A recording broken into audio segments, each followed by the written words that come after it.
நாம வளர்த்துற நாய்க்குட்டியாகட்டும், நாம வளர்த்துற பூனைக்குட்டியாகட்டுங்க, நம்ம ஸ்ட்ரெஸ்ஸில இருக்கும்போதோ, இல்ல நமக்கு தேவைப்படும் பொழுது, அதை வந்து நம்மளால என்ன பண்ண முடியாது அப்படின்னு சொல்லி கேட்டிங்கன்னா, கொஞ்சம் முடியாதுங்க.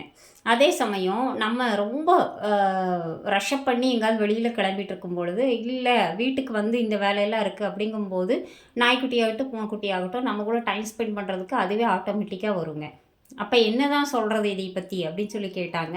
நம்மளோட டிப்ரஷனுக்கு, நம்மளோட ரிலாக்சேஷனுக்காக நம்ம எத தேடி போனாலும், எதுல வந்து நம்ம வந்து கான்சன்ட்ரேட் பண்ணாலும், அதுக்குன்னு ஒரு டைம் கேப் வந்து இழுக்க தான் இழுக்குதுங்க. சரி நாய்க்குட்டி, பூனைக்குட்டிக்கெல்லாம் 5 அறிவு தான். அப்ப மனுஷங்க கிட்ட நமக்கு வந்து ஆறுதல் கிடைக்கும். அவங்களுக்கு 6 அறிவு புரிஞ்சுக்கிடுவாங்க அப்படின்னு நெனச்சோம்னாங்க, அது அத விட டஞ்சனுங்க. என்ன ஆயிருது அப்படின்னு சொல்லி கேட்டாங்க.